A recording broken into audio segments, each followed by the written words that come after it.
إن الحمد لله نحمده ونستعينه ونستغفره ونعوذ بالله من شرور أنفسنا ومن سيئات أعمالنا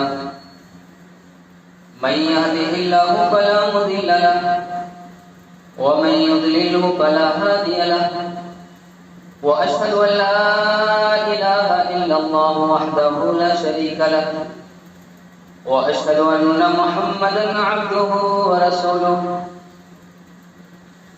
أعوذ بالله من الشيطان الرجيم بسم الله الرحمن الرحيم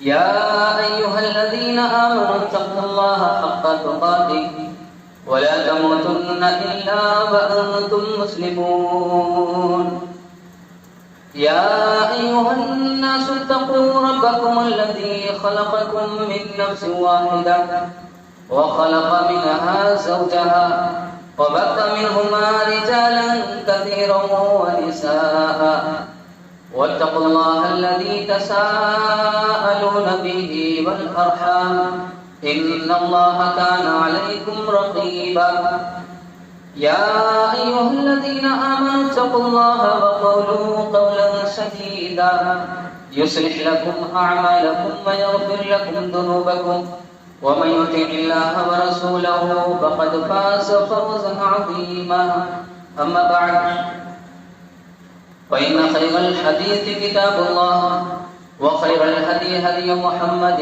صلى الله عليه وسلم وشر الأمور محدثاتها وكل محدثة بدعة وكل بدعة ضلالة وكل ضلالة في النار أعوذ بالله من الشيطان الرجيم بسم الله الرحمن الرحيم يا أيها الذين آمنوا قوا أنفسكم وأهليكم نارا وقودها الناس والحجارة عليها ملائكة غلاظ شداد لا يعصون الله ما أمرهم ويفعلون ما يؤمرون رب اشرح لي صدري ويسر لي أمري واحلل عقدة من لساني يفقهوا قولي رب زدني علما رب زدني علما اللهم رب زدني علما سبحانك لا علم لنا إلا ما علمتنا إنك أنت العليم الحكيم تمام قسم کی حمد و ثنا بڑائی کبریائی بزرگی اللہ تعالیٰ کی ہدایت اور صحبہ ہے جو ہم سب کے مالک ہیں خالق کے پالنہار بعدہ درود و سلام نازل ہو تمام انبیاء کرام پر بالخصوص اللہ کے آخر نبی جناب محمد رسول اللہ صلی اللہ علیہ وسلم وہ ذات مبارکہ مطہرہ جن کو اللہ تعالیٰ نے اس دنیا کے اندر رحمت کائنات بنا کر بھیجا اور جن کے ذریعے ہماری ہدایت اور رہنمائی کا بندوبست فرمایا. محترم حضرات، قرآن مجید کی سورہ تحریم کی آیت نمبر 6 خطبہ مسنونہ کے بعد آپ کے سامنے تلاوت کی گئی ہے. اسی آیت کریمہ کی روشنی میں آج کا خطاب ہوگا انشاءاللہ. آیت کریمہ ہے یا ایھا الذین آمنوا قوا انفسکم واہلیکم نارا. اے وہ لوگوں جو ایمان لائے ہو، اپنے آپ کو اور اپنے گھر والوں کو جہنم کی آگ سے بچا لو. آج کا موضوع ہے بچاؤ اپنے آپ کو اپنے گھر والوں کو جہنم کی آگ سے. یہ موضوع بڑا ہی اہم ہے، اس لیے کہ ہماری زندگی کا مقصد ہی اپنے آپ کو جہنم کی آگ سے بچانا ہے. ہماری پوری کوشش ہونی چاہیے کہ ہم اپنے آپ کو اپنے گھر والوں کو جہنم کی آگ سے بچائیں. یا ایھا الذین آمنوا قوا انفسکم واہلکم نارا، ایمان والوں اپنے آپ کو اپنے گھر والوں کو جہنم کی آگ سے بچاؤ۔ اس آیت کریمہ میں اللہ تعالیٰ نے ایک محبت بڑی خبر اور ایک ڈراؤنی بڑی خبر اللہ تعالیٰ نے بیان کی۔ خبر کیا ہے؟ جہنم کی آگ سے بچا لو، اپنے آپ کو بھی اور اپنے گھر والوں کو۔ اس لیے کہ سب سے بڑی کامیابی یہی ہے کہ اللہ تعالیٰ کسی کو جہنم کی آگ سے بچاتا ہے۔ یہ دنیا اور آخرت کی سب سے بڑی کامیابی ہے، اس سے بڑی کوئی کامیابی نہیں۔ فَمَنْ زُحْزِحَ عَنِ النَّارِ وَأُدْخِلَ الْجَنَّةَ فَقَدْ فَازَ، جس کو اللہ تعالیٰ نے جہنم کی آگ سے بچا لیا اور جہنم سے بچا کر اللہ تعالیٰ نے جنت میں داخل کر دیا، اس کے لیے یہ سب سے بڑی کامیابی ہے۔ اللہ تعالیٰ نے خبر دی، بچا لو اپنے آپ کو، اپنے گھر والوں کو جہنم کی آگ سے۔ اور کیسی جہنم؟ اور اس کی آگ کیسی؟ فرمایا وقودها الناس والحجارہ، وہ آگ، وہ جہنم جس کا ایندھن انسان اور پتھر ہوں، وہ آگ جس کا ایندھن انسان اور پتھر ہوں۔ اس آگ کو جلانے کے لیے لکڑی کوئلے کی ضرورت نہیں پڑے گی، انسان اور پتھر ہی اس کا ایندھن ہوں گے۔ انسان اور پتھر اس کے اندر جلائے جائیں گے اور ان کو جلا کر وہ آگ گرم کی جائے گی اور بھڑکائی جائے گی۔ ایسی آگ علیہا ملائکۃ غلاظ شداد، فرمایا وہ جہنم کی جس پر مضبوط دل والے، سخت دل والے، مضبوط فرشتے اس پر مقرر، نرم دل والے نہیں کہ ترس آ گیا کھا کر چھوڑ دیا، نہیں، سخت دل والے فرشتے، مضبوط طاقتور فرشتے اس جہنم پر مقرر ہیں۔ لا یعصون اللہ ما امرہم، وہ اللہ کی ذرہ برابر بھی نافرمانی نہیں کرتے۔ ویفعلون ما یؤمرون، اور اللہ کی طرف سے جو حکم ہوتا ہے وہی کرتے۔ ایسے فرشتے مقرر، ذرہ برابر بھی ترس کھانے والے، رحم دلی کرنے والے فرشتے نہیں، سخت دل مضبوط فرشتے ہیں اس جہنم کے اندر۔ تم کتنا بھی رو، چلاؤ، گاؤ، پکارو، سننے والے نہیں۔ دنیا کے اندر انسان ہوتا ہے نا، کبھی رحم کھا کر بھی چھوڑ دیتا ہے، ترس کھا کر چھوڑ دیتا ہے، لیکن وہ فرشتے، ان کو رحم نام کی کوئی چیز ان کے اندر نہیں۔ ایسے فرشتے اللہ تعالیٰ نے اس جہنم کی آگ پر مقرر کیے۔ وہ آگ جس کے بارے میں قرآن نے کہا نارن حامیہ، اس آگ سے اپنے آپ کو بچا لو۔ وہ آگ جو شعلے مارتی ہوئی آگ ہوگی، نارن حامیہ، شعلے مارتی ہوئی آگ، نارن تلظا، اللہ کی بھڑکائی ہوئی آگ، نار اللہ الموقدہ التی تطلع علی الافئدہ، اللہ کی بھڑکائی ہوئی آگ جو دلوں تک پہنچتی ہے، لواحۃ للبشر، چمڑوں کو جھلسا دینے والی آگ۔ ایسی آگ سے اپنے آپ کو، اپنے نفس کو بچا لو۔ محترم حضرات، خبر کیا ہے؟ اپنے آپ کو، اپنے گھر والوں کو جہنم کی آگ سے بچانا ہے۔ انسان کو اگر کسی چیز کا علم پہلے سے ہو جائے تو وہ اس کے لیے تیاریاں کرتا ہے۔ تجربہ یہ کہتا ہے کہ انسان کو اگر قبل از وقت کسی مصیبت اور پریشانی کا علم ہو جائے تو اس کے لیے منصوبے تیار کرتا ہے اس سے بچنے کے لیے، تاکہ وہ اس مصیبت سے بچ سکے۔ اور جو منصوبے تیاری کر لیتا ہے پہلے سے مصیبت کے لیے، وہ اس مصیبت سے، پریشانی سے بچ جاتا ہے۔ لیکن جو آدمی علم ہونے کے باوجود بھی اس کو علم تھا پریشانی کا، مصیبت کا، کہ اس کو پہنچنے والی ہے، اور وہ آدمی اس کے لیے کوئی محنت نہ کرے، کوشش نہ کرے، منصوبہ بندی نہ کرے، تو وہ اس مصیبت میں بری طرح سے گرفتار ہو جاتا ہے۔ اور یہ خبر بھی کس نے دی ہے؟ وہ ذات جس کی خبر جھوٹی ہو ہی نہیں سکتی، اللہ تعالیٰ کی خبر ہے کہ جہنم کی آگ سے بچا لو اپنے آپ کو، اپنے گھر والوں کو۔ یہ اللہ کی دی ہوئی خبر ہے، ایسی خبر جو کبھی جھوٹی نہیں ہو سکتی ایسی خبر ہے. قرآن پڑھیے آپ کو معلوم آنا کہ وہ قومیں جنہوں نے اللہ کی خبروں کو جھوٹا سمجھا، اس کا مذاق اڑایا، اللہ تعالیٰ نے ان کو برباد کر دیا.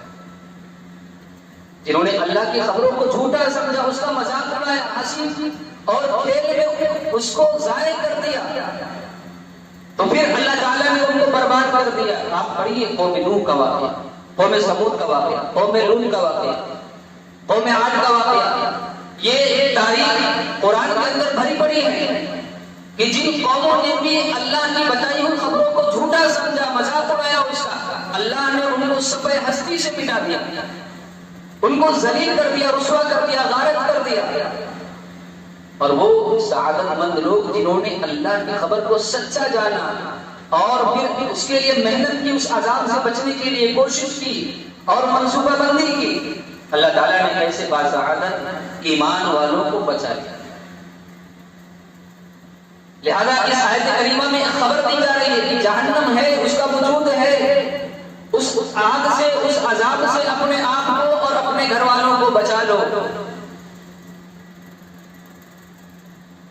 جہنم سے بچا لو. یا ایھا الذین آمنوا قوا انفسکم، سب سے پہلے خطاب ہے اپنے نفس سے.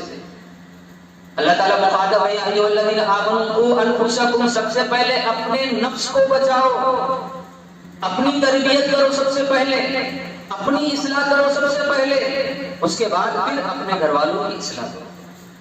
اس لیے کہ آدمی کی بات میں اثر اسی وقت اللہ تعالیٰ پیدا کرتے ہیں جب وہ خود بعمل ہو، خود اپنی اصلاح کرے، نہ بچوں کی اصلاح کرے، دوسروں کی اصلاح کرے، تو اس کی بات میں ایک وزن ہوتا ہے، اثر ہوتا ہے. انسان خود بے عمل ہو، خود بے نمازی ہو، خود دین سے دور ہو اور لوگوں کو دین کی دعوت دے، تو پھر اس کی باتوں میں کوئی اثر نہیں رہتا، اس کی باتیں اثر نہیں کرتی. وہ کتنی بھی دلائل دے کر لوگوں کو سمجھائے، اس کی باتوں میں وزن نہیں رہتا. اس لیے فرمایا قوا انفسکم، سب سے پہلے اپنے نفس کی اصلاح کرو، اپنے آپ کو سب سے پہلے جہنم کی آگ سے بچاؤ. ہمارے پاس کیا ہے؟ لوگ دوسروں کو تو لوگ جہنم کی آگ سے بچانے کی تعلیم دیتے ہیں، دوسروں کی اصلاح کی فکر ہوتی ہے، تربیت کی فکر ہوتی ہے، اپنی کوئی فکر نہیں، خود بچنا نہیں چاہتے. اور خواہش کیا ہے کہ سارے لوگ سدھر جائیں، مسجدیں بھر جائیں، مسجدیں آباد ہو جائے، لوگ سدھر جائے، جھوٹ بولنا بند کر دے، چوری کرنا بند کر دے، معاشرہ سدھر جائے. خواہش تو بڑی ہوتی ہے کہ لوگ سدھر جائیں، گھر والے سدھر جائیں، بیوی بچے سدھر جائیں، لیکن خود سدھرنا نہیں چاہتا، خود اپنی اصلاح نہیں کرنا چاہتا. بچے نمازی بن جائیں، خود نمازی نہیں بننا چاہتا، بیوی نمازی بن جائے، خود نمازی نہیں بننا چاہتا، گھر کے لوگ رشتہ دار لوگ نمازی بن جائے، نماز پڑھی پابندی کے ساتھ، خود نمازی نہیں بننا چاہتا. اللہ تعالیٰ نے فرمایا اتأمرون الناس بالبر وتنسون انفسکم، تم لوگوں کو نیکی کا حکم دیتے ہو، اپنے نفس کو تم بھول جاتے ہو. لوگوں کو نیکی کا حکم دیتے ہو، اپنے نفس کو بھول جاتے ہو. وانتم تتلون الکتاب، حالانکہ تم کتاب پڑھتے ہو، اللہ کی کتابیں پڑھتے ہو، اس کے باوجود بھی اپنے نفس کو بھول جاتے ہو. لوگوں کے اندر بڑی بڑی دعوتیں دیتے ہو، بڑے بڑے اللہ کے پیغاموں کو سناتے ہو، عذاب کی دھمکیاں دیتے ہو، اور اپنے نفس کی اصلاح نہیں کرتے ہو. فرمایا یا ایھا الذین آمنوا لم تقولون ما لا تفعلون، اے وہ لوگ جو ایمان لائے ہو، اپنی زبان سے وہ باتیں کیوں کہتے ہو جس پر خود عمل نہیں کرتے. کبر مقتا عند اللہ ان تقولوا ما لا تفعلون، اللہ کے نزدیک یہ بہت بڑا گناہ ہے کہ انسان اپنی زبان سے وہ باتیں کہے جس پر خود عمل نہ کرے. بہت بڑا گناہ ہے. اگر ہم کسی بات پر عمل نہیں کرتے، آپ کو تعلیم دیتے ہیں، تو ہم بہت بڑے اللہ کے نزدیک مجرم ہیں، گنہگار ہیں. اس لیے فرمایا کہ سب سے پہلے اپنے نفس کی اصلاح کرو، پھر لوگوں کی اصلاح کرو، اپنے گھر والوں کی اصلاح کرو. اپنے آپ کو بھول جاؤ، لوگوں کی اصلاح کرو. یہ لوگ سب سے بڑے مجرم ہیں، گنہگار ہیں. کبر مقتا عند اللہ، سب سے بڑا گناہ، بہت بڑا گناہ ہے یہ، ان تقولوا ما لا تفعلون، یہ وہ کام خود نہ کرو، لوگوں کو تعلیم دو. خود شرک کرو، لوگوں کو شرک سے بچاؤ. خود نماز نہ پڑھو، لوگوں کو نماز کی دعوت دو. خود چوری کرو اور لوگوں کو چوری سے بچاؤ. خود زناکاری کرو، لوگوں کو زنا سے بچانے کی دعوت دو. خود منکرات کی طرف جاؤ اور لوگوں کو منکرات سے روکو، خود نیکی کا کام نہ کرو، لوگوں کو نیکی کی دعوت دو۔ فرمایا یہ بہت بڑا گناہ ہے، یہ کوئی چھوٹا گناہ نہیں ہے۔ اس لیے فرمایا یہ الذین آمنوا قوا انفسکم، سب سے پہلے اپنے نفس کی اصلاح کرو، اپنی اصلاح کرو، خود نیک بن جاؤ، تقویٰ اپنے اندر پیدا کر لو، پھر اس کے بعد پھر اپنے گھر والوں کی اصلاح کرو۔ اللہ کے نبی صلی اللہ علیہ وسلم کی زندگی کا ایک ایک گوشہ اس بات کا گواہ ہے کہ اللہ کے رسول صلی اللہ علیہ وسلم نے سب سے پہلے اپنے نفس کی اصلاح کی، سب سے پہلے اپنی تربیت کی، اس کے بعد پھر صحابہ کو تعلیم دی۔ اور صحابہ کی بھی زندگی اس بات کی گواہ ہے کہ صحابہ نے بھی سب سے پہلے اپنی تربیت کی، اس کے بعد اپنے بچوں کی تربیت کی۔ اس لیے سب سے پہلے اپنے نفس کی اصلاح، اپنے آپ کی اصلاح، اس کے بعد پھر اپنے گھر والوں کی فکر۔ یہ دو چیزیں ہیں، یا ایھا الذین آمنوا قوا انفسکم واہلیکم نارا۔ اس موضوع کے دو حصے، اپنے نفس کی اصلاح اور اپنے گھر والوں کی اصلاح۔ واہلیکم نارا، اپنے نفس کی تربیت کے بعد، اپنے نفس کی اصلاح کے بعد، اپنے نفس کو سدھارنے کے بعد آپ ذمہ داری کیا عائد ہوتی ہے کہ اپنے گھر والوں کی اصلاح کرو۔ دوسری ذمہ داری وَأَهْلِكُمْ نَارًا، اپنے گھر والوں کو جہنم کی آگ سے بچاؤ۔ پہلے اپنے آپ کو بچا لو، پھر اپنے گھر والوں کو جہنم کی آگ سے بچاؤ۔ اہلیکم نارا، اہلیکم ہے کون؟ اہل سے کون لوگ مراد ہے اور اہل میں کون کون لوگ آتے ہیں، اس کو سب سے پہلے جاننا ضروری ہے۔ اہل سے مراد ہے کیا؟ اہل یہ چند لوگوں پر بولا جاتا ہے، عربی کا لفظ ہے اور چند لوگوں کے لیے یہ مستعمل ہے، ان کے لیے بولا جاتا ہے۔ اہل یہ بیوی کے لیے بھی بولا جاتا ہے۔ قرآن میں اللہ تعالیٰ فرماتے ہیں اذ رأى نارا فقال لأهلهم كثوا إني آنست نارا۔ موسیٰ علیہ السلام جب مدین سے نکلے اور اپنے ملک کی طرف، گھر کی طرف روانہ ہوئے تو ایک جگہ سے گزرے جہاں پر تاریک رات تھی، اندھیرا تھا اور سردی کا موسم تھا، اور انہوں نے ایک آگ کی چنگاری دی۔ اذ رأى نارا، آگ دیکھی انہوں نے، فقال لأهلهم كثوا إني آنست نارا، تو اپنی بیوی سے کہتے ہیں، اپنے اہل سے، اہل سے مراد بیوی، اہل سے مراد یہاں پر بیوی، تو اپنی بیوی سے کہا، اپنے اہل سے کہا تم یہاں پر ٹھہر جاؤ، میں نے آگ دیکھی ہے، میں جا کر وہ چنگاری لے کر آیا۔ تو یہاں پر اہل سے مراد بیوی ہے، تو اہل کا لفظ بیوی کے لیے بھی بولا جاتا ہے، اہل کا لفظ بیٹے کے لیے بھی بولا جاتا ہے۔ جیسے قرآن میں اللہ تعالیٰ نے فرمایا نوح علیہ السلام کا بیٹا جب ڈوبنے لگا، غرق ہونے لگا، تو نوح علیہ السلام نے اللہ سے دعا کی رب ان ابنی من اہلی وان وعدک الحق وانت احکم الحاکمین، اے میرے رب میرا بیٹا میرے اہل میں سے ہے، میرا بیٹا میرے اہل میں سے ہے، لہذا تیرا وعدہ سچ ہے، تو فیصلہ کرنے والوں میں سب سے بہترین فیصلہ کرنے والا ہے، میرے بچے کو تو بچا دے، میرے اہل کو تو بچا دے۔ تو یہاں پر اہل کا لفظ یہ بیٹے کے لیے استعمال ہوا، اس سے پتہ چلا کہ بیوی کے لیے بھی استعمال ہوتا ہے اور بیٹے کے لیے۔ اسی طرح سے اہل کا لفظ یہ بھائی کے لیے بھی استعمال ہوتا ہے، اہل کا لفظ یہ بھائی کے لیے۔ موسیٰ علیہ السلام نے اللہ سے دعا کی وَجَعَلْنِي وَزِيرًا مِنْ أَهْلِي هَارُونَ، جب منصب نبوت کی ذمہ داری اللہ تعالیٰ نے موسیٰ علیہ السلام کو سونپی تو ان کی زبان میں لکنت تھی، زبان میں لکنت تھی، صحیح طریقے سے الفاظ کی ادائیگی نہیں ہوتی، تو انہوں نے اللہ تعالیٰ سے دعا کی تھی تو اپنی اصلاح کے لیے کہ اللہ تعالیٰ میری زبان کو کھول دے، صحیح کر دے، اور یہ دعا کی تھی وَجَعَلْنِي وَزِيرًا مِنْ أَهْلِي، اے اللہ میرے اہل میں سے میرے بھائی کو میرا وزیر بنا دے، میرا دستے بازو بنا، تاکہ ہم دونوں مل کر تیری دعوت کا کام کریں، تیرے کلمے کو بولیں۔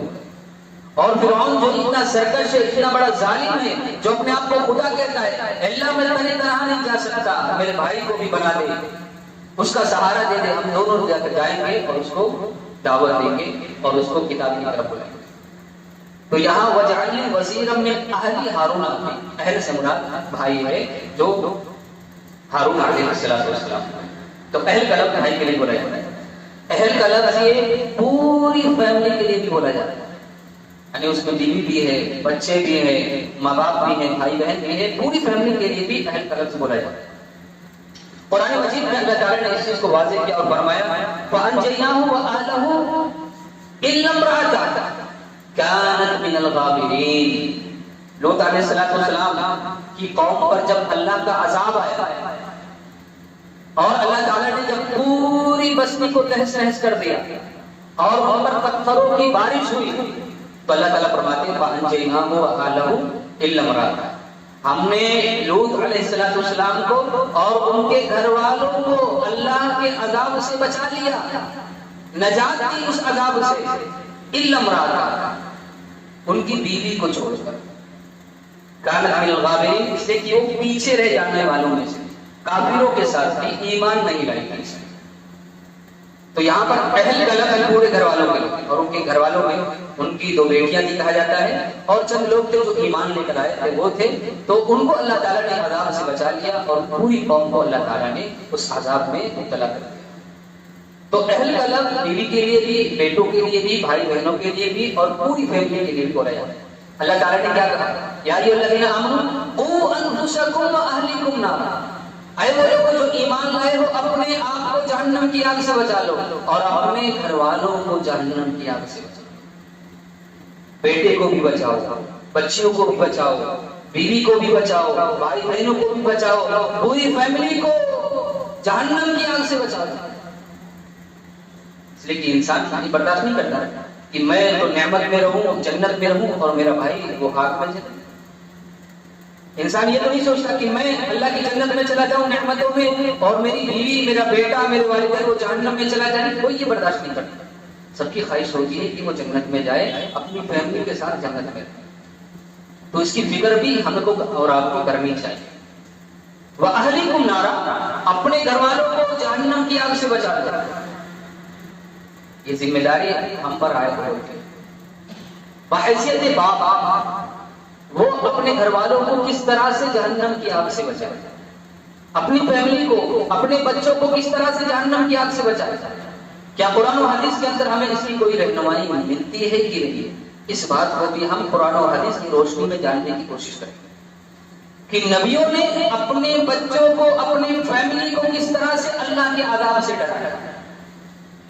اس کو مثال کے ذریعے سے ہم یہاں پر سمجھیں گے۔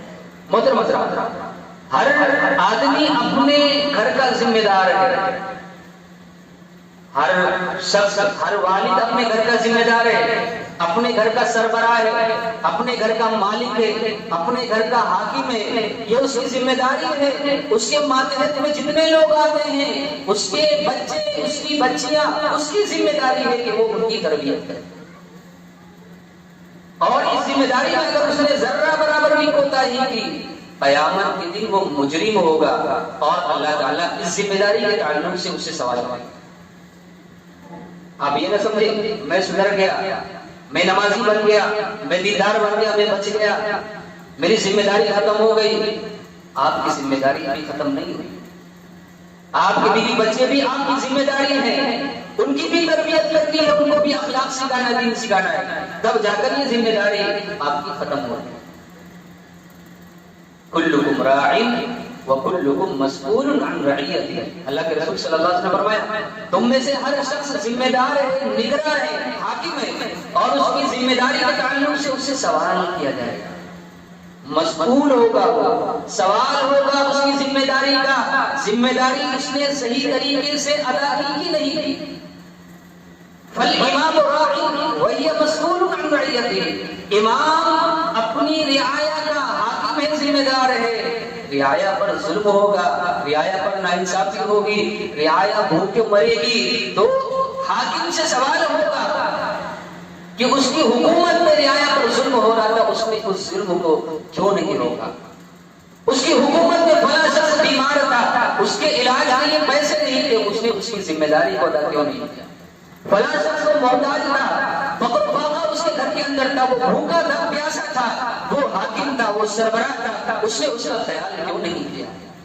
یہ ذمہ داری ہے حاکم کی، اور اس ذمہ داری کے تعلق سے اس سے سوال ہوا۔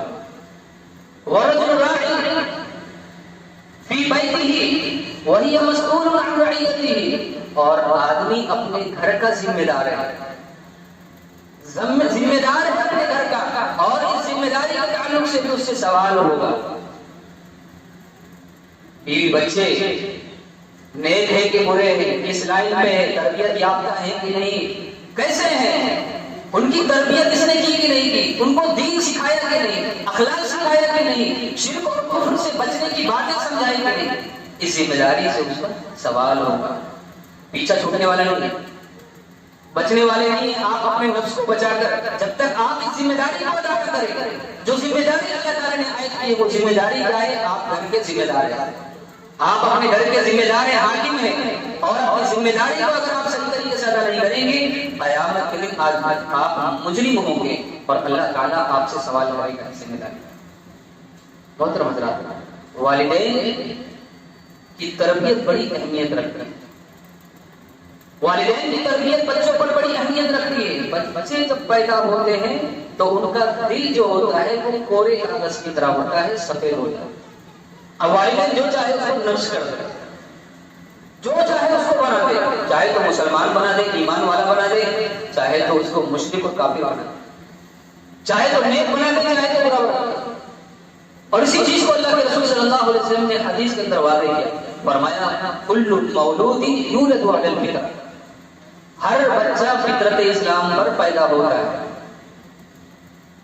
ہر بچہ فطرت اسلام پر ہوتا ہے، چاہے وہ مشرک کا ہو، کافر کا ہو، مجوسی کا ہو، ہندو کا ہو، عیسائی کا ہو، یہودیوں کا ہو، مسلمان کا ہو، فطرت اسلام پر پیدا ہوتا ہے، اس لیے کہ اللہ تعالیٰ نے اس کی فطرت میں ڈال دیا ہے اسلام۔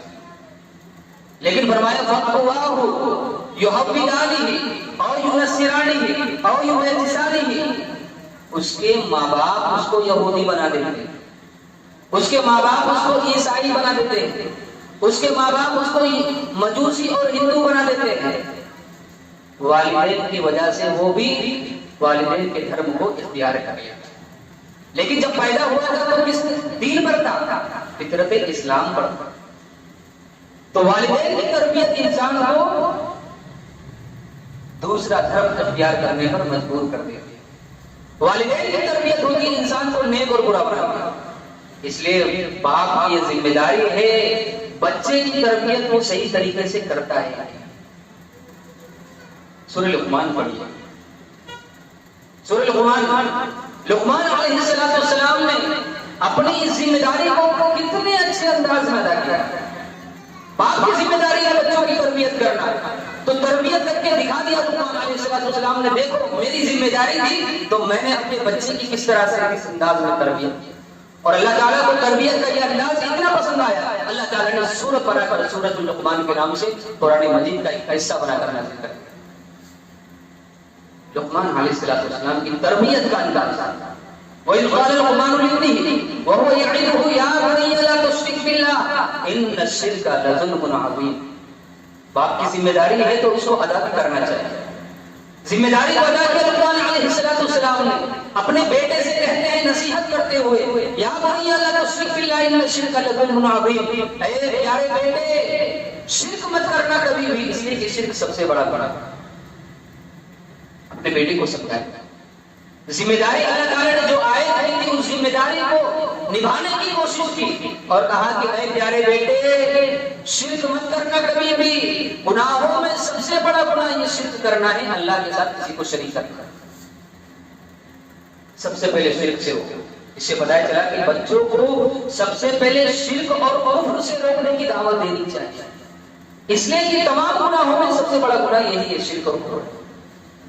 شرک سے ہو، بہت سے انسان بوالدیہ حملته امه وهنا على وهن وفصاله في عامين عن الشغل ولوالديه اليه المصير، اور اس کے بعد ماں باپ کا فرما بردار بنایا، بیٹے کو سمجھایا کہ دیکھو ماں باپ کی نافرمانی کرنا بہت بڑا گناہ ہے، ماں باپ کی خدمت کرنی چاہیے، ان کی اطاعت کرنی چاہیے، اور ان کا حکم ماننا گویا کہ اللہ کو راضی کرنا ہے، ان کو ناراض کرنا گویا کہ اللہ کو ناراض کرنا ہے۔ اللہ کے حکم کے بارے اور اللہ کے حقوق کے بارے فوراً ماں باپ کے حقوق کو سمجھا، اور اس کے بعد کیا فرمایا، یا بنی انھا ان تک مثقال حبۃ من خردل، اے پیارے بیٹے اگر کوئی چیز رائی کے دانے کے برابر اگر چھوٹی سی کیوں نہ ہو، فتکن فی الصخرۃ، اگرچہ وہ چیز کسی پہاڑ پر ہو، او فی السماوات یا آسمانوں میں ہو، او فی الارض یا زمین میں ہو، یأتی بہا اللہ، اللہ تعالیٰ اس کو ضرور لے آئے گا۔ وہ اللہ کے علم میں، ان اللہ لطیف خبیر، اللہ تعالیٰ باریک بن خبر رکھنے والا ہے، ہر باریک سے باریک خبر رکھنے والا اللہ تعالیٰ ہے، ہر چیز کا علم ہے، کون سی چیز کہاں پر ہے۔ بیٹے کو سمجھایا مثال دے کر کہ چھوٹی سی چیز بھی اللہ کے علم سے مخفی نہیں ہے، پوشیدہ نہیں ہے، لہذا تمہارا ہر عمل اللہ کی نگاہ میں ہے۔ تم رات کی تنہائی میں کرو، دن کے اجالے میں کرو، گھر کے اندر کرو، گھر کے باہر کرو، لوگوں کے سامنے کرو، چھپ کر کرو، سارا عمل تمہارا اللہ کے سامنے، اللہ سے پوشیدہ نہیں ہے۔ لہذا کوئی بھی عمل کرنے سے پہلے یہ سوچ لینا، یہ گمان کر لینا کہ اللہ تمہیں دیکھ رہا ہے، اللہ کے علم سے یہ عمل مخفی نہیں ہے، پوشیدہ نہیں ہے۔ میرے پیارے بیٹے اس چیز کو بھی جاننا، کتنے اچھے انداز میں سمجھایا کہ گناہ سے بچنا، گناہ نہ کرنا یہ سوچ کر کہ چلو کوئی نہیں دیکھ رہا مجھ کو، میں تنہائی کے اندر ہوں، میں رات کی تاریکی میں ہوں، لوگوں سے چھپ کر ہوں، لوگوں کی نگاہیں مجھ کو نہیں دیکھ رہی۔ نہیں بیٹا، اللہ کی نگاہیں تم کو ہر وقت دیکھتی رہتی ہے، اللہ کی نگاہیں تمہیں ہمیشہ دیکھتی رہتی ہے، رات کی تنہائی میں بھی وہ دیکھتا ہے، دن کے اجالے میں بھی دیکھتا ہے، لوگوں کے سامنے بھی دیکھتا ہے، تنہائی میں بھی دیکھتا ہے، گھر کے اندر رہتے تب بھی دیکھتا ہے، باہر رہتے تب بھی دیکھتا ہے۔ لہذا کوئی بھی عمل اللہ کے علم سے مخفی نہیں ہے۔ اور اس کے بعد اپنے پیارے بیٹے کو سمجھایا، یا بنی اقیم الصلاۃ، اے پیارے بیٹے نماز قائم کر، وامر بالمعروف، نیکی کا حکم دینا لوگوں کو، ونہی عن المنکر، اور برائی سے لوگوں کو روکنا، واصبر علی ما اصابک، اور جب یہ کام کرو گے تو پریشانیاں آئیں گی، مشکلیں آئیں گی، مصیبتیں آئیں گی، تو اس مصیبتوں پر صبر کرو۔ ان ذالک من عزم الامور، فرمایا کہ بیٹے یہ جو کام ہے بڑی ہمت والا کام ہے، بڑا تاکیدی کام ہے، جس کا اللہ تعالیٰ نے تاکیدی حکم دیا ہے، یہ کوئی چھوٹا موٹا کام نہیں، یہ عزم والے ہمت والے لوگوں کا کام ہے، یہ بہادر لوگ ہی کرتے ہیں، چھوٹے موٹے لوگ یہ کام نہیں کر سکتے۔ بچے کو سمجھایا، نماز کی تعلیم دی، نیکی کا حکم دینے کی تعلیم دی، برائی سے روکنے کی تعلیم دی، مصیبتوں پر صبر کرنے کی لقمان علیہ السلام نے اپنے بچوں کو بتایا۔ اور اس کے بعد کیا فرمایا؟ اس کے بعد فرمایا وَلَا تَمْشِ فِي الْأَرْضِ مَرَحًا، اے پیارے بیٹے تم زمین پہ اکڑ کے مت چلو، ان اللہ لا يحب كل مختال فخور، اللہ تعالیٰ جو سرکش ہوتا ہے، جو متکبر اور گھمنڈی ہوتا ہے، اللہ تعالیٰ اس کو پسند نہیں کرتا۔ وَغْضُضْ مِنْ صَوْتِكَ وَاقْصِدْ فِي مَشْيِكَ وَاغْضُضْ مِنْ صَوْتِكَ إِنَّ أَنكَرَ الْأَصْوَاتِ لَصَوْتُ الْحَمِيرِ، اور فرمایا اے پیارے بیٹے جب چلنا آہستہ چلنا، درمیانی چال چلنا، وَاغْضُضْ مِنْ صَوْتِكَ اپنی آواز کو پست رکھنا، چلا کر چیخ کر کسی سے بات نہیں کرنا، ان انکر الاصوات لصوت الحمیر، سب سے بری آواز گدھے کی آواز ہوتی ہے، وہ چیختا ہے، چلاتا ہے، تمام آوازوں میں سب سے بری آواز گدھے کی آواز ہے، لہذا جو شخص چلا کر چیخ کر گفتگو کرتا ہے اس کی آواز بھی سب سے ناپسندیدہ آواز ہے، چلا کے۔ یہ لقمان علیہ السلام کی حکمت بھری باتیں تھی جو اپنے پیارے بیٹے کو لقمان علیہ السلام نے سمجھا۔ محترم حضرات، باپ کی ذمہ داری ہے بچوں کی اصلاح کرنا، باپ کی ذمہ داری ہے بچوں کی تربیت کرنا، باپ کی ذمہ داری ہے بچوں کو دین سکھانا، بچے کے اندر تقوی پیدا کرنا، یہ باپ کی ذمہ داری ہے۔ لقمان علیہ السلام نے اس ذمہ داری کو کس طرح سے انجام دیا؟ آج ہم یہ سمجھتے ہیں کہ ہم ہو گئے نمازی، ہو گئے دیندار، ہو گئے، ہماری ذمہ داری ختم ہو گئی۔ نہیں میرے بھائیو، آپ کی ذمہ داری ختم نہیں ہوئی۔ قُوْ أَنفُسَكُمْ وَأَهْلِيكُمْ نَارًا، اپنے آپ کو بھی جہنم کی آگ سے بچائیے، اپنے گھر والوں کو بھی جہنم کی آگ سے بچائیے۔ ابراہیم علیہ السلام نے کتنے اچھے انداز میں اپنے بچوں کی تربیت کی، اپنے بچوں کو جہنم کی آگ سے بچایا۔ ابراہیم علیہ السلام اپنے بچوں کو آخری وقت میں بھی تلقین کرتے ہیں کہ پیارے بچوں موت بھی آ جائے یا آخری وقت تک دین اسلام پر ہی رہنا، کوئی دوسرا دین، کوئی دوسرا مذہب اختیار نہیں کرنا۔ ووصى بها ابراہیم بنیہ ویعقوب یا بنی ان اللہ اصطفى لكم الدین. اللہ تعالیٰ فرماتے ہیں سورہ بقرہ کے اندر یاد کرو جبکہ ابراہیم علیہ السلام نے اپنے بیٹوں کو نصیحت کی تھی. نصیحت کیا تھی؟ یا بنی ان اللہ اصطفى لكم الدین، اے پیارے بچوں اللہ نے تمہارے لیے دین اسلام کو پسند کیا ہے. فلا تموتن الا وانتم مسلمون، اسلام کی حالت میں ہی تمہیں مرنا ہے. تمہیں موت آئے تو اسلام کی حالت میں آئے. یہ وصیت کی تھی ابراہیم علیہ السلام نے اپنے بچوں کو. بتائیے کتنے لوگ ہیں جو اپنے بچوں کو نصیحت کرتے ہیں. اسلام پر مرنے کی نصیحت کی. اسلام جو دین میں ادیان میں سب سے مقبول دین ہے، بلکہ یہی مقبول دین ہے. وَمَن يَبْتَغِ غَيْرَ الْإِسْلَامِ دِينًا فَلَن يُقْبَلَ مِنْهُ، اسلام کے علاوہ کوئی دوسرا دین لے کر آئے گا وہ قبول نہیں ہوگا. ان دین عند اللہ الاسلام، اللہ کے نزدیک مقبول دین یہی ہے اسلام ہے. ابراہیم علیہ السلام نے کہا کہ بچوں دیکھو کوئی دوسرا دین دوسرا دھرم اختیار مت کرنا میرے جانے کے بعد، اسلام پر ہی تمہیں موت آنی چاہیے، اسی دین کو اختیار کرنا. اور وہی ابراہیم علیہ السلام جنہوں نے اپنے بچوں کی تربیت سے انداز میں اپنے بچوں کو لے گئے تربیت کے واسطے، تربیت کی انداز لے گئے مکہ کے اندر. اللہ کا حکم تھا کہ جاؤ اپنے بیوی بچوں کو چھوڑ دو. ابراہیم علیہ السلام مکہ میں لے گئے خانہ کعبہ کے پاس، وہاں پر اپنی بیوی بچوں کو چھوڑ دیا. اور اس وقت خانہ کعبہ ایک اجڑا چمن تھا، ویران جنگل کی طرف. پورا مکہ شہر، نہ کھانے کے لیے کچھ تھا، نہ پینے کے لیے پانی کا انتظام تھا، نہ رہنے کے لیے کوئی گھر تھا. اور وہاں پر اپنی بیوی بچوں کو چھوڑ دیا. اللہ تعالیٰ نے قرآن میں ذکر کیا ربنا انی اسکنت من ذریتی بواد غیر ذی زرع عند بیتک المحرم، اے میرے رب میں نے اپنی بیوی بچوں کو یہاں پر مکہ میں تیرے گھر کے پاس چھوڑ دیا. ایسی زمین جہاں پر کوئی اناج نہیں، کوئی غلہ نہیں، کھانے کا کوئی انتظام نہیں، پینے کا کوئی انتظام نہیں. اللہ تعالیٰ ربنا لیقیموا الصلاۃ، اے ہمارے رب تاکہ یہ نماز کی پابندی کر لیں، تاکہ یہ تیری عبادت کر لے، نماز کی پابندی کر لے، تجھ کو راضی کر لے. ابراہیم علیہ السلام نے تربیت کس انداز میں کی؟ اپنے بیوی بچوں کو لے گئے، اللہ کا حکم تھا وہاں پر چھوڑ دیا نماز پڑھنے کے لیے. نماز پڑھنے کے لیے اپنے گھر سے، شہر سے، ملک سے دور چلے گئے. اور کہاں پر چھوڑا؟ جہاں پر کوئی کھانے کا پینے کا انتظام نہیں تھا، وہاں پر چھوڑ دیا. آج ہمارے پاس گھر بھی ہے، ہمارا اپنا ملک بھی ہے، ہمارا شہر بھی ہے، کھانے کا انتظام بھی ہے، پینے کا انتظام بھی ہے، لیکن اس کے باوجود بھی اگر نہیں ہے تو اللہ کی عبادت نہیں ہمارے پاس. ہمارے دل اللہ کی عبادت سے خالی ہے، ہمارے دل اللہ کی نمازوں سے خالی ہے، ہمارے دل اللہ کے گھروں سے لٹکے ہوئے اور اس سے ہمارا تعلق کوئی نہیں ہمارے پاس. اور ابراہیم علیہ السلام کی زندگی میں تربیت کا انداز تھا، خود بھی تربیت یافتہ اور بچوں کی بھی تربیت کے انداز. اور پھر تربیت بھی اس انداز میں تو بیٹا بھی کتنا عالیشان مرتبے والا کہ جب حکم ہوا قربان کرنے کا، اپنے بیٹے کو ذبح کرنے کا، تو ابا جان کہتے ہیں میں نے خواب میں دیکھا ہے انی ارا فی المنام انی اذبحک فانظر ماذا تری، کہ میں نے خواب میں دیکھا ہے کہ میں بیٹا تجھ کو ذبح کر رہا ہوں، تیری رائے کیا ہے، تیرا مشورہ کیا ہے، کیا تجھ کو ذبح کر دوں؟ تربیت. بیٹا کیا کہتا ہے؟ یا ابت فعل ما تؤمر، ابا جان حکم جو آپ کو ہوا ہے اس کو پورا کر دیجئے، اللہ کا حکم ہے کر دیجئے ذبح، اس کو قربان کر دیجئے، اللہ کا حکم ہے، انشاءاللہ مجھے آپ صابروں میں سے پائیں گے.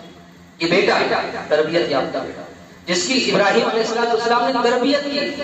قربان کرنے کا حکم ہوا تو کوئی اس میں اعتراض نہیں کیا، نکتہ چینی نہیں کی، کہا کہ نہیں ابا جان آپ مجھ کو قربان کریں. تربیت باپ کی ذمہ داری ہے، اپنے بچوں کو دین سکھائے، نمازوں کی پابندی کرنے والا بنائے. ابراہیم علیہ السلام نے دعا کی اللہ سے رب اجعلنی مقیم الصلاۃ ومن ذریتی، اے اللہ مجھ کو بھی نماز کا پابند کرنے والا بنا اور میرے بچوں کو بھی نماز کا پابند بنا. دعا کی اللہ تعالی. نماز دین اسلام کی روح ہے. ایک جسم سے جس طرح سے روح کو نکل دیا جائے، انسان کا جسم مردہ ہو جاتا ہے، لاش ہو جاتا ہے، انسان کی زندگی بھی ویسے. اگر اس سے نمازوں کو نکال دیا جاتی ہے اسلام کے اندر سے تو اسلام بھی انسان کا مردہ ہو جاتا ہے، بے روح ہو جاتا ہے۔ نماز روح ہے اسلام کا، اسلام کی بنیاد ہے، اسلام کا مغز ہے۔ لوگوں کو یہ بات سمجھ میں نہیں آتی، یہ بات لوگوں کو سمجھ نہیں آتی۔ ابراہیم علیہ السلام تو لے کر گئے خانہ کعبہ کے بعد، چھوڑ دیا کہ چلو نماز پڑھو یہاں پر، لیکن آج ہمیں اس کی کوئی فکر نہیں۔ باپ کی ذمہ داری ہے خود بھی نماز پڑھے، بچوں کو بھی لے کر مروا اولادکم بالصلاۃ وہم ابناء سبع سنین۔ اللہ کے رسول صلی اللہ علیہ وسلم کا حکم، والدین کو اللہ کے رسول صلی اللہ علیہ وسلم نے حکم دیا اپنے بچوں کو نماز کا حکم، 7 سال کے بچے ہو جائے نماز کا حکم دو، وہم ابناء سبع سنین، 7 سال کے بچے ہو جائے، وضربوہم علیہا، اور جب وہ 10 سال کے ہو جائے تو ان کی پٹائی کرو اگر وہ نماز پڑھتے۔ وضربوہم علیہا وہم ابناء 10 سنین، 10 سال کی عمر ہو جائے نماز نہ پڑھے، مارو ان کو، سختی کرو، پٹائی کرو، ان کی مسجد میں لے کر آؤ۔ اب مسئلہ یہ ہے 10 سال کے بچے ہو جائے مارنے کا حکم، پٹائی کرنے کا حکم، 25 سال کا نوجوان، 30 سال کا نوجوان، 35 اور 60 سال کا بوڑھا اگر نماز نہ پڑھے تو اس کو کیا ہوگا؟ 10 سال کا بچہ اگر نماز نہیں پڑھتا تو بیچارہ بھی معصوم ہے، ابھی بالغ نہیں ہوا، اس کو سمجھ نہیں ہے، مارنے کا حکم ہے، مار کر لے کر آؤ، نماز کا پابند بناؤ۔ اور یہ نوجوان 20 سال کا، 25 سال کا جو نماز نہیں پڑھتا، 30 سال کا جو نماز نہیں پڑھتا، 50 سال کا بوڑھا ہے جو جمعہ کو پڑھتا ہے، 60 سال کا جو بوڑھا ہے جمعہ کو آتا ہے، یا کبھی کبھار 1-2 رکعتیں نمازیں پڑھ لیتا ہے، اس کو کیا ہوگا؟ ذرا سوچئے، 10 سال کے بچے کو مارنے کا حکم ہے، 10 سال کے بچے، سوچئے، غور کیجئے، نماز کیسی عبادت ہے؟ کسی کی تعلیم دیتے ہوئے اللہ کے رسول نے یہ نہیں کہا کہ مارنا ہے، لیکن جب نماز آئی، جب بات آئی نماز کی تو اللہ کے رسول نے کہا کہ نہیں، مار کر کے ان کو پابندی کرانا، مار کر ان کو مسجد کی طرف لے کر آنا۔ کتنے لوگ ہیں جو مارتے ہیں اپنے بچوں، اور کیوں ماریں گے بھائی؟ انسان جب خود نماز پڑھے گا تو لے کر آئے گا، خود نمازوں سے دور ہے، خود مسجدوں سے دور ہے، اپنے بچوں پر کیا سختی کرے گا؟ خواہشیں تو بڑی بڑی ہیں، بچے کو یہ بناؤں گا، بچے کو نیک بناؤں گا، بچے کو صالح بناؤں گا، اور اپنی زندگی اس سے خالی۔ اس نے فرمایا سب سے پہلے اپنے نفس کی تربیت کرو، اپنے آپ کو تربیت یافتہ بناؤ گے تو بچے بھی تربیت یافتہ بناؤ۔ تربیت ذات سب سے پہلے ضروری ہے، اپنے نفس کی ذات کی تربیت کرو، اپنے نفس کو نمازی بناؤ، پھر اپنے بچوں کو نماز۔ نماز بڑی بڑی بات ہے میرے بھائیو، نماز اسلام کی روح ہے، اس لیے تربیت کرتے ہوئے لقمان علیہ السلام نے بچوں کو تعلیم دی، یا بنی اقیم الصلاۃ، نماز کو قائم کر۔ ابراہیم علیہ السلام نے اپنے بچوں کو چھوڑ دیا نماز کی، اسماعیل علیہ السلام اپنے بچوں کو حکم دے رہے ہیں وَكَانَ يَأْمُرُ أَهْلَهُ بِالصَّلَاةِ وَالزَّكَاةِ، اور اسماعیل علیہ السلام کا ذکر کیجئے اس قرآن کے اندر کہ وہ اپنے اہل و عیال کو، بچوں کو نماز اور زکوٰۃ کا حکم دیتے۔ پوری نبیوں کی زندگی بھری پڑی ہے، نماز کسی نے ضائع نہیں۔ لوگوں کے اندر کیا سوچ ہے نماز کو ضائع کر کے، اور امیدیں لگائے بیٹھے ہیں کہ ہم جنت میں چلے جائیں۔ اسی کو شاعر نے کہا تصل الذنوب الى الذنوب وترتدي درك الجنان وفوز العابد ونسيت ان الله اخرج منها آدم بدم واحد، کہ تم گناہ پر گناہ کیے جاتے، گناہ پر گناہ کیے جاتے ہو اور جنت کو حاصل کرنے کی امید بھی لگائے ہوئے۔ تم بھول گئے کہ اللہ تعالیٰ نے آدم علیہ السلام کو جہنم سے نکال دیا تھا، جنت سے نکال دیا تھا، کیوں؟ بدم واحد، ایک گناہ کی وجہ سے، ایک گناہ کی وجہ سے جنت سے نکالے گئے، زمین پر آ گئے، ساری نعمتیں اللہ تعالیٰ نے چھین لی، اور یہاں پر تو شب و روز ہمارے گناہ میں جا رہے ہیں۔ انسان سوچے ذرا کس مقصد کے لیے ہم دنیا کے اندر آئے اور کیا کر رہے ہیں؟ مقصد کیا ہے ہمارا دنیا میں آنے کا؟ انسان مقصد کو سب سے پہلے سمجھے، ہم کس مقصد سے آئے؟ یہ کھانا پینا بھائی یہ ضرورت ہے ہماری، کمانا یہ ضرورت ہے ہماری، یہ مقصد نہیں ہے ہماری زندگی میں آنے کا۔ مقصد کیا ہے ہماری زندگی والے؟ وما خلقت الجن والانس الا لیعبدون. اصل مقصد ہے اللہ کو راضی کرنا، نمازیں پڑھنا، اللہ کی عبادت کرنا، شرک سے بچنا، توحید کے راستے پر چلنا، یہ اصل مقصد ہے. یہ مقصد نہیں ہے کھانا پینا تجارت کرنا. اور میں خاص طور ان لوگوں کو تنبیہ کرنا چاہتا ہوں جس کی عمر 50 سے اوپر چلی جائے. کم سے کم اب تو اللہ کے دروازے کھلے ہوئے ہیں، آ کر نماز کی پابندی بن گئی. نماز کی پابندی کر لو. ایک آدمی بوڑھا ہو گیا، 50 سال کا ہو گیا، اس کو آگے اب کیا سوچ رہا ہے؟ کب وہ کرے گا نماز کی پابندی؟ کب وہ دین کی طرف آئے گا؟ ایک لمبا عرصہ اس کی زندگی کا گزر گیا، موت سے اب وہ 10 سال سے قریب ہے، بس بہت ہی مختصر وقت اس کا بچا ہے دنیا میں، اور اس کے باوجود بھی لمبی لمبی خواہشیں مال کمانے کی، مال کو سمجھ رہے ہیں. 50 سال کے 60 سال کے ہو گئے تو کتنا وقت باقی؟ اب وہ چلا گیا 200 سال 500 سال 1000 سال والا. اب یہاں پر وقت تو 60 سال 70 سال کا ہے، اور اس سے پہلے بھی لوگ چلے جا رہے ہیں. تو آخر یہ بوڑھا آدمی، بزرگ آدمی کس خیال میں ڈوبا ہوا ہے، کس فکر میں آ گئے؟ کب تک رہے گا اس دنیا کے اندر؟ اب تو فکر کر لے بھائی اللہ کے بندے، اب تو فکر کر لے. بڑی ادب و احترام کے ساتھ میں بزرگوں سے گزارش کروں گا، اب تو آؤ، اب تو آخری چند لمحے تمہاری زندگی کے گنے چنے بڑے جو بچے ہوئے ہیں اس میں تو نماز کی پابندی بن جاؤ. یہ چھوڑ چھوڑ کر نمازیں پڑھنا، 2 وقتی 1 وقتی، کیا لذتیں لے کر جاؤ گے؟ کیا لذتیں ملنے والی ہیں؟ اس سے کوئی فائدہ نہیں ہونے والا اس کا. ایک تو نمازیں پڑھنے سے کوئی فائدہ نہیں ہونے والا، اس لیے کہ نمازیں دن میں 5 وقت کی فرض ہے، 5 وقت پڑھنی ہے. بغیر عذر کے اگر ایک بھی نماز چھوڑ دی، اللہ کے گناہ کے مرتکب، ہم نے گناہوں کا ارتکاب کیا، گناہ کبیرہ کیا ہم نے. ایک نماز کی اگر ہم نے جان بوجھ کر چھوڑ. میرے بھائیو، ایھا الذین آمنوا قوا انفسکم واہلیکم نارا، اپنے نفس کو جہنم کی آگ سے بچا لو، اپنے گھر والوں کو جہنم کی آگ سے بچا لو.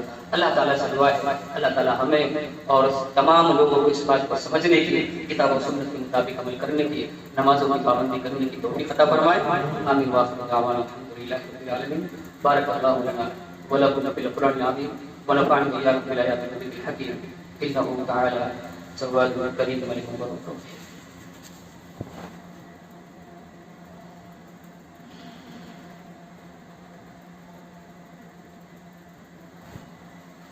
الحمد لله نحمده ونستعينه ونستغفره ونعوذ بالله من شرور أنفسنا ومن سيئات